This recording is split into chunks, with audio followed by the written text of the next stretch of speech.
प्यारे बच्चों, स्वागत है आप सभी का मेरे YouTube channel Hindi study with Akhilesh में।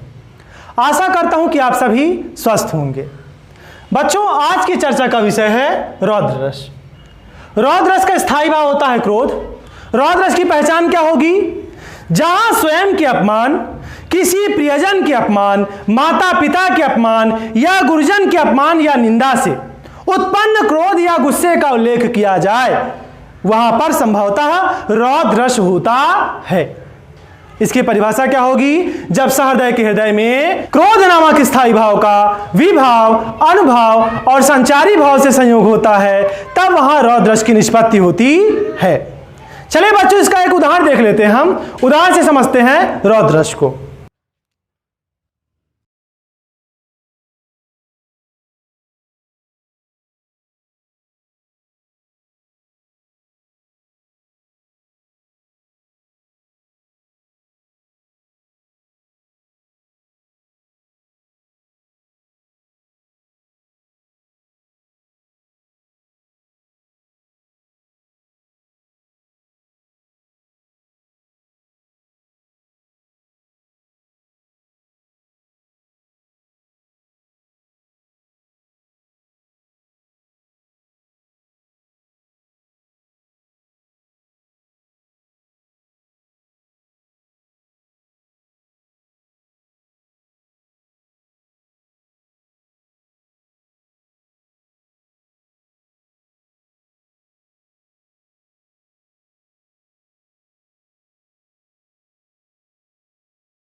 यहां पर मैंने एक उदाहरण लिखा है।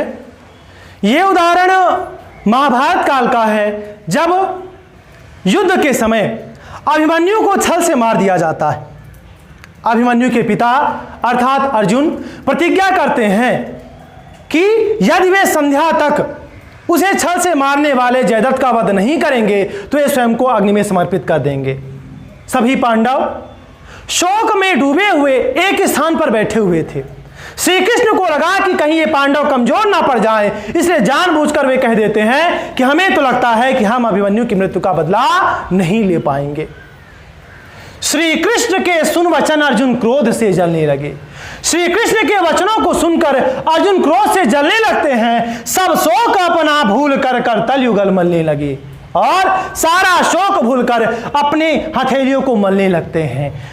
संसार देखे अब हमारे शत्रु रण पर मृत पड़े, करते हुए यह घोषणा वे हो गए उठकर खड़े। यह सारा संसार देखेगा कि हमारे शत्रु रणभूमि पर मृत पड़े हुए मिलेंगे।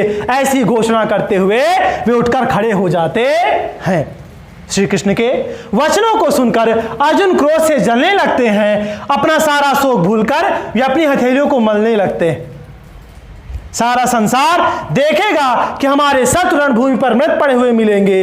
ऐसी घोषणा करते हुए वे उठकर खड़े हो जाते हैं। श्री कृष्ण भी यही चाहते थे। तो यहां आप स्पष्ट रूप से देख सकते हैं कि यहां क्रोध की स्थिति का उल्लेख किया गया है।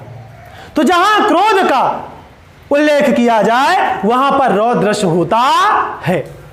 आइए इसका एक और हम उदाहरण देख लेते हैं।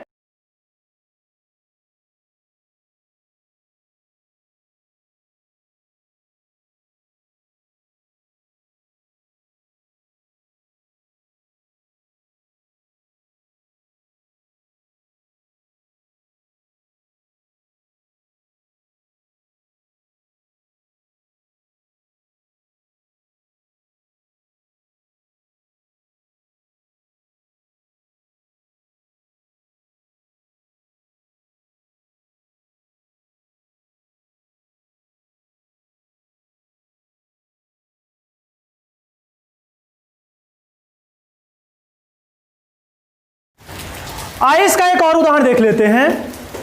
यह उदाहरण मैंने रामायण से लिया है। माता सीता के स्वयंवर में भगवान श्री राम शिव धनुष को तोड़ देते हैं। शिव धनुष के टूटने की आवाज महेंद्र पर्वत पर तपस्या कर रहे भगवान परशुराम को सुनाई देती है और सीधे पहुंच जाते हैं राज दरबार में। वहां जाकर उनका राम और लक्ष्मण से वाद विवाद भी होता है। उसी वाद विवाद के बीच लक्ष्मण भगवान परशुराम से कह देते हैं कि ये तो एक पुराना सा टूटा फूटा जीर्ण शीर्ण धनुष था, हमने तो बचपन में न जाने कितने सारे ऐसे धनुषों को तोड़ दिया था। उनकी इस बात को सुनकर के भगवान परशुराम क्रोधित हो जाते हैं और सुनत लखन के वचन कठोरा, परस सुधार धरे कर घोरा।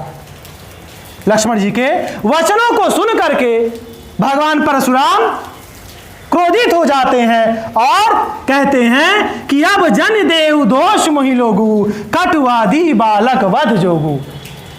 हे संसार वालों, अब मुझे दोष मत देना, क्योंकि कठोर या कड़वे वचन बोलने वाले इस बालक की मृत्यु का योग अब आ चुका है।